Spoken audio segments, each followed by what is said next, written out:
Ma copine a un don et ça me terrifie. D'accord, cela semble fou, mais je ne sais plus. J'ai, 27 ans, connu ma copine, 24 ans, pendant environ 7 ans et elle a toujours été un peu étrange. Pas de manière négative, mais elle est très empathique et trop gentille pour son propre bien, elle a aussi une dépression, anxiété chronique et un trouble de la personnalité borderline.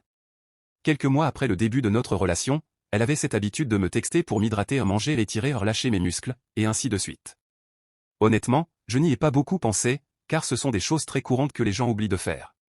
Puis elle est devenue plus précise, par exemple, bouge ton épaule gauche ou elle commencera à te faire mal plus tard ce soir, ou elle m'achetait des aliments dont j'avais envie sans que je le lui demande, ou m'envoyait des encouragements quand je me sentais mal. Même cela, je pouvais facilement le balayer d'un revers de main, comme quoi presque tout trentenaire n'a pas de douleur et de maux, tu vois? Cela a duré des mois et de temps en temps je lui demandais comment elle savait que je n'avais pas bu toute la journée, ou comment elle savait que je voulais l'un de mes caprices, à quoi elle répondait toujours, c'est un don, cool non? Je pensais qu'elle bluffait et qu'elle avait de la chance, maintenant je ne pense plus que ce soit le cas. La semaine dernière, elle a annulé son travail et s'est précipitée chez moi, je lui ai demandé pourquoi elle ressentait le besoin de le faire et elle a dit qu'elle se sentait obligée. 1 heure plus tard, nous avons appris la nouvelle du décès d'un membre de ma famille auquel j'étais proche. Ici, je dois noter qu'elle est proche de mes parents, mais ils ne parlent pas en dehors des réunions familiales, donc elle n'aurait pas pu le savoir avant l'appel. Elle est restée à mes côtés le reste de la semaine et m'a confié qu'elle appartenait à une religion différente de la mienne, elle est une païenne hellénistique et je suis baptiste, et qu'elle a ressenti le besoin d'annuler son travail en nettoyant son hôtel. J'étais un peu secoué, mais finalement j'étais juste content qu'elle soit là avec moi.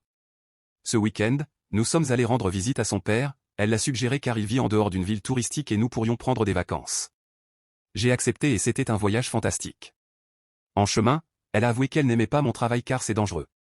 Ce ne devrait pas l'être et je ne pense pas que ce soit le cas dans aucun des autres magasins, mais nous n'avons tout simplement pas l'équipement nécessaire pour faire ce que nous prétendons pouvoir faire, donc nous devons bricoler beaucoup, je lui ai expliqué cela et elle a simplement réitéré qu'elle voulait que je fasse attention. J'ai promis que je ferais attention et elle a laissé tomber.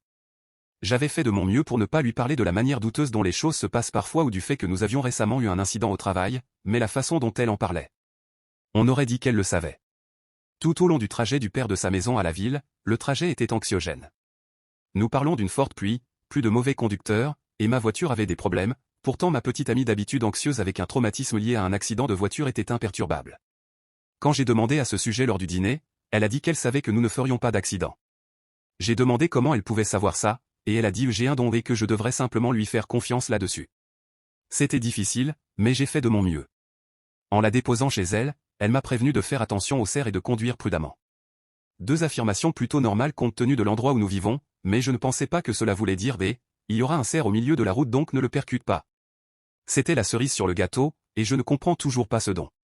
Le lendemain matin, elle était toute excitée de la façon dont elle avait aimé notre week-end et combien elle avait aimé passer du temps avec moi, comment nous devions refaire ça et tout le tralala.